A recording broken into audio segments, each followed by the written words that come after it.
Hey guys, how's everybody doing? And here are my thoughts on Fast and Furious.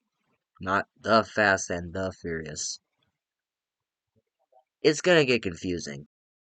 Starting off with my positives on Fast and Furious, not the, just no the in the title. Try to remember that. Is the returning characters and cast. Now, we had not seen the original cast together since 2001. We have seen Paul Walker's character. We saw about a minute of Dom's character at the end of Fast and Furious Tokyo Drift, but we had not seen the entire cast together in 7 years, I believe. If this movie, yeah, 7 years. The first movie came out in 2001. This came out in 2008. It's been 7 years at that point where we had not seen the original cast and characters together since, and it was awesome to finally see all of them come back into this movie. You can tell that all of this cast really enjoys this franchise and really likes working with these people, because you could tell that they all have good chemistry together. Because unlike some actors in real life that don't like each other, these actors seem to really enjoy each other and seem to really love each other and all that. And it's really awesome to see that the original cast finally decided to come back for this fourth movie, and they chose a pretty good one to return to. Positive is I really like seeing Gal Gadot in this movie. Now, we all know her as Wonder Woman now, but this is when she was basically just, I don't want to say a nobody because she was in a few films, but this is when she wasn't really well known and didn't get like a big role like as Wonder Woman. And I like seeing her in this movie, and it's good to see that she continues throughout the series because I like her character. They kind of set her up as like kind of like the next love interest for Dominic's character. But it doesn't go that way.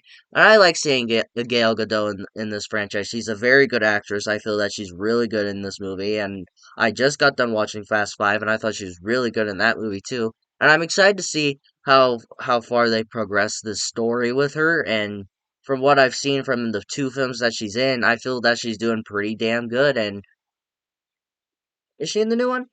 Yeah, she's in the new one, and I feel that that's pretty good. That the fact that she's been getting all this hate all of a sudden, I've actually seen people be like, "Oh, she's an overrated actress. She should have never been casted as Wonder Woman." I'm like, dude, back when Wonder Woman first came out, everybody loved her, but she kind of got this big role in the Fast and Furious series, and I think this is probably her most famous movie series that she's worked on.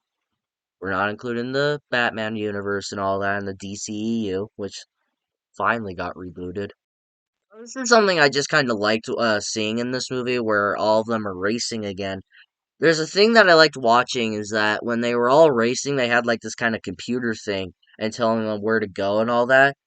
I really like that, and for some reason, it kind of reminded me of like an old arcade game that you would see at like the arcade when you go and like sit in the seat. There's like a fake steering wheel, kind of like a Mario Kart thing, you could say, where you sit in the seat, you have the little steering wheel, and you turn the wheel, and you have like your little pedals on the bottom that you use like you're actually driving a car, but it's in a video game. I like that. I don't know why, but it's like you're kind of playing an arcade game, but really you're actually driving and not a fake car. I don't know why, maybe because I'm into those like old arcade games, and I just like learning more about them and just how they used to work, and this is the gaming systems that we used to have before like PlayStations and Xboxes. I really like seeing that, and there's like a part where Brian, he goes off course when he's driving, and the machine's like, "You're going off course, you must go this way." He's like, "Shut up!" And I think we can all agree to that when we play like those games that tell us like, "Oh, you need to go this way." Or if anything, like Google Maps, when you use that and it tells you need to go this way and you're going a different way. Don't you hate when that happens? This kind of shows how big of a arcade fan I am, because I have like the original Rampage game on this thing. I play it and hardly ever fucking works. That's the worst part about it. I don't know why I wasted like 20 seconds just showing you this when I should be talking about cars racing and heists. Now moving on to my mixed aspects is the murder mystery thing where Dominic's girlfriend is apparently missing and he thinks she is dead. I liked where that was going, and I liked what they were doing there for a while, and I thought it was interesting to see that in a Fast and Furious movie. But then takes a left turn, no pun intended, a completely left turn when it was going on a good course and doing something different. I will not spoil what exactly happens, but at the same time, Might have already been spoiled if you watched the other movies. But I liked where it was going at first, and I thought it was an interesting thing to do, like a murder mystery thing in this franchise, which I pretty sure has not happened in the series yet or before.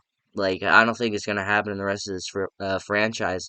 I thought that was an interesting thing, and I really liked where that was going, but they just completely wipe it away and really ruin it. And I was really disappointed in that because I was like really liking where it was going. I was like, "Oh, this is something interesting. I really like this," but no, they waste it, and it's thrown in the trash, and they ruined it for me. But I did like where it was going. The other mixed aspect is the villain of this movie. No, I don't completely hate him. I don't think he's one of the worst villains in the world. I don't think he's one of the best in the world either.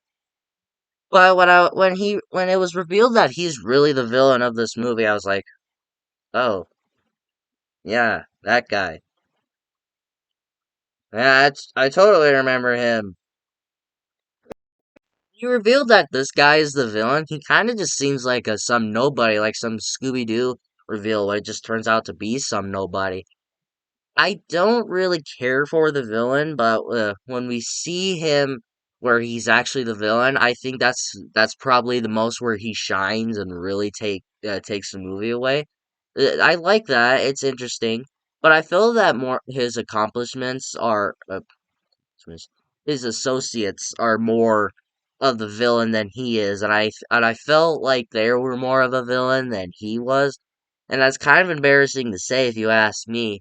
But it does suck as a reveal, and it's kind of weird to show that he's really the villain of this movie and kind of keep it like some kind of mystery thing. But when you do get revealed he's the villain and where he gets to do all of his villainous things, I will admit he does shine. Well, guys, I think this is a pretty good Fast and Furious movie. For it being the movie that introduced us back to the original cast from the first movie, it was nice to see all of them come together, which is probably the main point of kind of like the main point of this movie. And I really enjoyed it. This is a movie where I think you should go out and buy it. What do you guys think of Fast and Furious? Do you enjoy this movie? Do you hate this movie? Do you feel that the only standout of the movie was returning characters and cast? Let me know in the comments below what you thought about this movie, and if you liked this video, like it. And if you loved it, subscribe and hit the bell notification so you will get notified for my latest videos.